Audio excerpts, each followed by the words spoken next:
Hace algunas horas, Marvel reveló públicamente quiénes van a ser parte del cast de la inminente película de Avengers Doomsday, la cual estaría por empezar a grabarse. Lo que vamos a hacer en este video entonces es ir viendo quiénes formaron parte de esta revelación de cast, de dónde vienen y cuál probablemente sea su aporte, y en una valoración totalmente subjetiva si está bueno o no. Empezamos por el más obvio, Robert Downey Jr., quien interpretó a Iron Man Tony Stark en la saga del infinito y que falleció al final de Avengers Endgame. En este caso, y a sus 59 años, va a interpretar a Victor Von Doom, el némesis de los Cuatro Fantásticos, y quizás uno de los villanos más importantes de todo el universo Marvel en los cómics. Bueno, acá vuelve de una forma un tanto polémica porque no eran los planes originales. Como ustedes ya saben, el gran enemigo que iba a seguir en la línea de Thanos se suponía que iba a ser Kang, pero bueno, por problemas legales con el actor y por la caída en popularidad de las películas y producciones de Marvel Studios en general, decidieron volver a la vieja y confiable, y sumado a que también Robert Downey Jr. no estuvo teniendo demasiado éxito en sus proyectos post-Marvel, unieron fuerzas junto a los hermanos Russo, directores de Capitán América 2 y 3 y de Infinity War y Endgame, para traerlo como el gran antagonista de esta nueva entrega, o se estima de 2 entregas porque va a estar dividido de la misma manera que las películas anteriores, es decir, Doomsday y después Secret Wars. Y en este caso con el concepto de que él sea el gran antagonista, o sea, saliendo de su papel de simpático héroe. Así que bueno, todo el conflicto va a girar en torno a este Doctor Doom, que se estima que va a intentar capitalizar o que va a generar el tema este de las incursiones donde varios universos combaten por la supervivencia. El siguiente cast es el de Chris Hemsworth, quien interpretó a Thor en 4 películas individuales y varias entregas de la saga de los Avengers. El personaje nunca fue uno de los favoritos de los fans, pero han sabido reinventarlo con el tiempo, llevándolo quizás por un lado más humorístico, más simpático. A algunos les gustó, otros no. Pero la realidad es que después de su cuarta entrega quedó en una vara muy baja, perdiendo gran parte del interés que había sabido cosechar en los primeros 10 años. Así que quizás para él esta película sea una redención. Esperemos que sí. El siguiente es Tom Hiddleston, quien fue antagonista en la primera película de Loki, y ya en la segunda y en la tercera fue más como una especie de antihéroe, aliado ahí medio jocoso. El villano de la primera de Avengers, falleciendo en Infinity War y después siendo el protagonista de una serie individual que tuvo 2 temporadas y donde se convirtió, por así decirlo, en una suerte del árbol del multiverso. Se supone, sospechamos que quizás sea esa versión la que vuelva, o tratándose de una guerra multiversal tengamos un nuevo Loki. Desde ya es un actor que se destaca mucho por este papel y siempre da gusto volverlo a ver. Después tenemos a Paul Rudd, Ant-Man, un actor que básicamente no envejece, o sea, está igual desde que tiene 30 años, quien participó en la trilogía del Hombre Hormiga y que también se lo pudo ver en alguna de las películas de los Vengadores, siendo su última entrega, Quantumania, uno de los últimos desastres del estudio, luciendo un CGI vergonzoso, siendo supuestamente la que iba a presentar al nuevo gran malo, pero que resultó ser más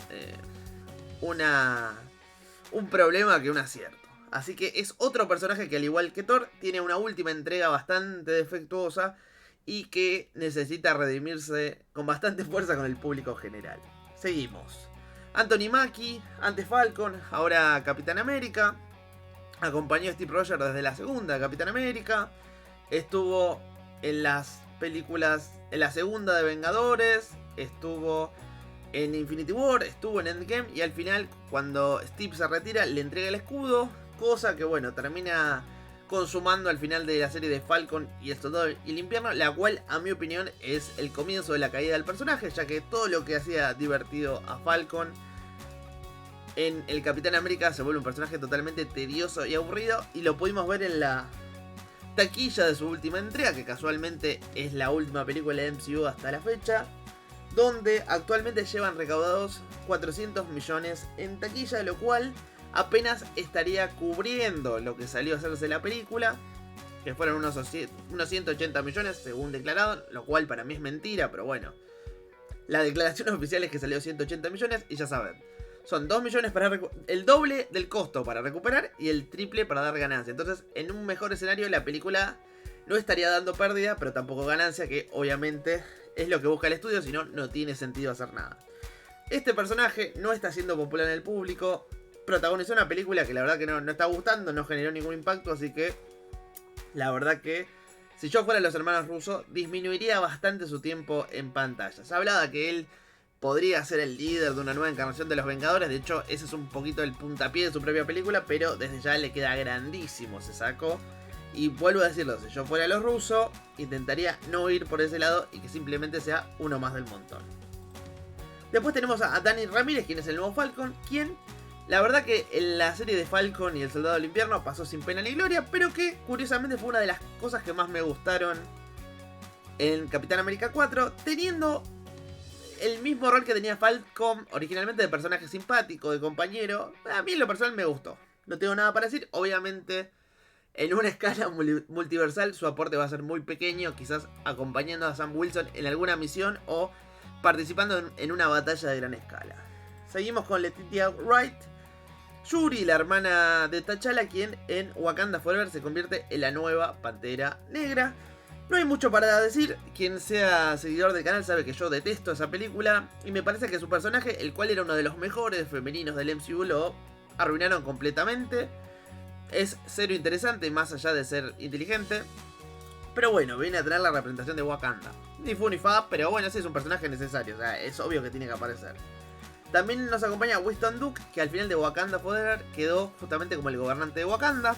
Así que seguramente no participe en la batalla general, quiero creer, pero sí sea parte por ahí de las escenas introductorias de Shuri, donde ella seguramente va a marchar a una situación más grande, quizá en otro mundo. Continuamos con Tenoch Huerta, también de Wakanda Forever, quien fue una pésima versión de Namor. El niño sin amor, como decía Victoria Alonso, que la verdad pasó sin pena ni gloria. El público general, de hecho, no se acuerda de este personaje. Y recién con este anuncio, medio que nos acordamos que existe. Aparte, el actor tuvo unas cuantas polémicas donde lo cancelaron. Así que, si bien no fue tan grave como lo de Jonathan Mayor, fueron cositas en el aire, la verdad que desde entonces está haciendo bastante bajo perfil. Cosa que parece haberlo funcionado porque Marvel lo volvió a llamar. Otro actor que quizá tiene la oportunidad de redimirse, su primera aparición fue pésima, pero si se vuelve una versión un poco más apegada a lo que es Namor en los cómics y principalmente acompañado por mejores guionistas, quizás tenga esa oportunidad de despegar con el gran público, de hacer algo memorable. Al igual que pasó con Chris Hemsworth y con Paul Rudd, me parece que es otro personaje que necesita redimirse en esta película. Ahora pasamos con Sebastian Stan, el Soldado del Invierno, quien tuvo una aparición memorable en Capitán América 2, 3 y después en Infinity War apareció el final de Infinity War, en la última pelea y después en Endgame. Tuvo una gran caída en la serie de Falcon, el Soldado del Invierno, que fue una porquería. Recientemente lo pudimos ver en Capitán América 4, donde tiene un cameíto y donde podemos ver que terminó virándose para el lado de la política, postulándose para senador, y ya sabemos que va a aparecer, no sabemos si mucho, no sabemos si poco, en la próxima entrega del MCU, la cual es nada más y nada menos que los Thunderbolts. Así que habrá que ver en qué estado queda después de los Thunderbolts. Lo que sí, medio que esto te spoilea al final de los Thunderbolts, porque lo que sabemos hasta ahora es que esa suerte de escuadrón suicida de Marvel va a ir en una misión suicida para pelear contra Sentry, que es uno de los muchos pastiches que ha hecho Marvel de Superman, y se suponía que muchos no iban a sobrevivir, pero con estos anuncios medio que ya sabemos cuáles iban a sobrevivir porque van a aparecer en Doomsday. Y ahí seguimos con Fear Spock, la segunda Viuda Negra, quien viene de la película Black Widow, siendo un personaje simpático pero que no ha tenido grandes apariciones. O sea, es una buena actriz, simpática, no es un personaje desagradable para nada, pero que la verdad no ha hecho grandes aportes, pudiéndosela ver hasta ahora en la película de La Viuda Negra, que es un gran meh, y en algunos capítulos de la serie de Hawkeye, que es otro gran meh. Seguimos con David Harbour, Red Guardian, el equivalente soviético del Capitán América, quien es un personaje bastante poco apreciado por los fanáticos por su carácter extremadamente jocoso y por ser tipo como un bromista. O sea, es un personaje poco serio. De hecho, en What If hubo un capítulo enfocado en él que la verdad fue inmirable. También nos están diciendo que va a ser otro de los sobrevivientes de la pelea contra Sentry en los Thunderbolts. Después tenemos a Wyatt Russell, quien hasta ahora hizo su única aparición en Falcon y el Soldado del Invierno, siendo el reemplazo propuesto por el gobierno de Estados Unidos para el Capitán América, y conociéndolo ahora con el nombre de Hughes Anchet, usando un traje muy parecido al de Steve Rogers. Y otra característica es que básicamente tiene los mismos poderes que Steve Rogers, porque también fue inyectado por el suero del super soldado en dicha serie. En sí es un personaje que se ha explotado mucho, no me disgustó para nada en la serie, medio que fue un antagonista, después fue un aliado. La verdad que tiene todo para contar, ojalá que le toque un poco de mejor material que la serie porque fue bastante pobre. Seguimos con Hannah John Kamen, que si no me falla la memoria, fue Ghost en las películas... En la película Ant-Man 2, originalmente es un malo de los cómics de Iron Man, que es un hombre que tiene la capacidad de atravesar cosas, tipo Kitty Pryde de los X-Men. Bueno, en esa película no era un villano per se, sino era una persona que tenía como un problema de salud. Justamente este era una condición más que un poder, y que quedó en tratamiento al final de la película. Bueno, aparentemente ahora forma parte de este escuadrón suicida que va a ir a pelear contra Sentry, y ya sabemos que sobrevive. Después tenemos a Lewis Pullman, quien va a ser de Sentry. O sea, con esto nos están confirmando que Sentry no se muere tampoco. O sea, esto es un gran spoiler de una película que ni salió. Y que o va a estar del lado de los buenos, o que quizá va a tener una aparición así caótica, pero que su situación por lo menos no va a terminar en el cementerio. Seguimos con Simu Liu, protagonista de Shang-Chi, un personaje que pasó totalmente sin pena ni gloria. No es horrible su película, pero la verdad que... sí, de repente, o sea, hubiera salido Shang-Chi y después Marvel hubiera tenido buenas películas, hubiera estado bien, como, qué sé yo, como la primera de Ant-Man, pero la verdad que después fue de mal en peor. Sumado a que no tuvo más apariciones, entonces medio que tuvo esa película que es tibia, digamos, no suma ni resta, y estuvo desaparecido desde hace varios años en el MCU. La verdad, sinceramente, es un personaje que nadie está pidiendo y que nadie le interesa. Si yo fuera los rusos, no me gastaría mucho en él, sería uno más en el montón ahí en una pelea grupal. Bueno, ahora empezamos con los pesos pesados, con los que la gente sí quiere ver. Patrick Stewart, quien repite su icónico papel de Charles Xavier, suponemos que de la versión de las películas de Fox. Igualmente, a su vez, las películas de Fox tienen varias versiones de este personaje. Siendo la primera la de la línea de tiempo de la trilogía clásica, que empezaron con las películas de Bryan Singer, que después él no formó parte de la tercera. Después se cambia la línea en Days of the Future Past, donde todo parece estar bien. Después tenemos el futuro posible de Days of Future Past, que queda cancelado. Y después tenemos el de Logan, donde muere.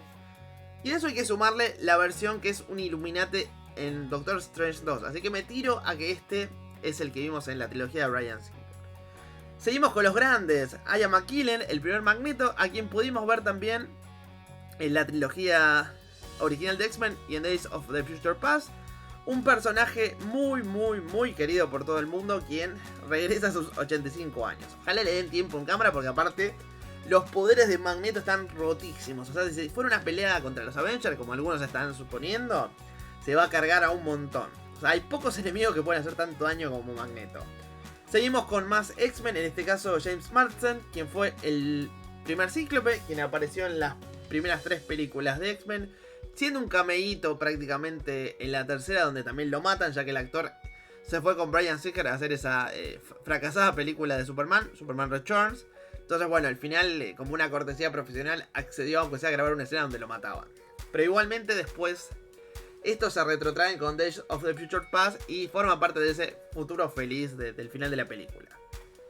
También nos acompañan Kelsey Grammer, Beast de la tercera película, a quien pudimos ver en una escena postcrédito de The Marvels, donde Photon cae en ese mundo, donde hay otra variante más de Mónica Rambeau, ese personaje que nos quiere meter hasta la sopa y que ya terminó generando más hate que otra cosa. La verdad que Kelsey Grammer es un actor más conocido por su personaje de Fraser, el cual originalmente formaba parte de la serie Cheers, que era una sitcom de los años 80, mitad en un bar, y Fraser era un psicólogo, y después, cuando termina Cheers, sigue con Fraser, que se trata puntualmente de él y de su familia. La verdad que es un buen actor, hace un buen bestia, y tengo muchas ganas de verlo, aunque en sus encarnaciones, digamos, live action, haya aparecido poco, me parece un gran cast. Después tenemos a Alan Cumming, quien viéndolo así no saben quién es. Pero estamos hablando del Nightcrawler que aparece en X-Men 2. Nightcrawler aparte es un personaje que está en alza, al igual que Gambito, por justamente su aparición en X-Men 97, donde reemplazó a Gambito justamente después que este muriera. Nightcrawler desde ya es uno de los favoritos de los X-Men de toda la vida, siendo introducido en esa segunda camada de All Star que fue Second Genesis. Después, completando al roster mutante, tenemos a Rebecca Romijn, quien fue la primera Mystique, también participando en las primeras 3 películas. Actualmente protagoniza una de las series de Star Trek, que no hablo mucho en este canal, pero bueno, si quieren saber en qué anda, es un personaje principal en una serie de Star Trek. Seguimos con Channing Tatum, quien por años estuvo buscando ser Gambito y que finalmente se pudo consumar en la reciente Deadpool y Wolverine. Acá regresa, imagino que como parte del universo de los mutantes de Fox. Tal vez siendo la misma versión que vimos en la película, quizás sí, quizás no. Aunque esto no se muestra de forma tan literal en la película, hay un monitor que nos muestra que esa versión de Gambito sobrevivió a los hechos de Deadpool y Wolverine, y que vuelve a su universo sea cual sea. Así que probablemente sea esa misma versión, esperemos que sí, porque la verdad que estaba calcado de los cómics. Bueno, y acá estamos con los recién llegados al MCU, y cuando digo recién llegados es que van a recién llegar porque todavía ni están, que son Pedro Pascal haciendo de Reed Richards, Vanessa Kirby haciendo de Sue Storm, Joseph Quinn haciendo de Johnny Storm, y Ebon Moss-Bachrach, que nombre difícil, ¿no? Haciendo de Ben Grimm. Desde ya tiene todo el sentido del mundo, ya que ellos justamente son los personajes que tienen a Doom como antagonista. Entonces que haya como que el eje de la película quizás sean ellos, estaría buenísimo. Y aparte son personajes muy populares y son una de las pocas cartas fuertes que tiene el MCU en esta época, donde busca volver a conectar con un público que se cansó de que le den porquerías. Así que bueno, esto es lo que sabemos hasta ahora. De todas maneras, según primeros datos, se estima que van a ser cerca de 60 personajes participando en esta película, así que todavía faltan más confirmaciones de cast. De hecho, una de las teorías es que van a ir largando 2 o 3 de estas tandas por año para mantener vivo el interés de la película. Obviamente, por ejemplo, hay personajes que no están nombrando acá, como es el caso de Jeremy Renner, que es Hawkeye, Tom Holland, Spider-Man, Cambridge Borgenham, que es Doctor Strange, quienes no figuran en este anuncio, pero que se ha dicho que forman parte de la película de una forma u otra. Así que bueno, yo supongo igual que se los están guardando para futuros anuncios que forman parte de una campaña para que la gente esté más o menos pendiente de la película. Y que supongo que también la van a disparar un poco más una vez que terminen los 4 Fantásticos. Porque imagino que los 4 Fantásticos te van a llevar directamente a Avengers Doomsday de la misma manera que te llevaba Thor Ragnarok a Infinity War. Así que bueno, esto es todo por hoy. Espero que les haya gustado mi análisis del cast de Avengers Doomsday. Como siempre me encantaría saber qué opinan ustedes. Pongan todos los comentarios. Pueden comentar de estos casts y de los que faltan por nombrar. Y ya saben, si les gustó el video les voy a pedir un like. Y si da la casualidad de que es tu primer video en Papalopoulos, te voy a invitar a que te suscribas para más contenido por el estilo. Hasta la próxima.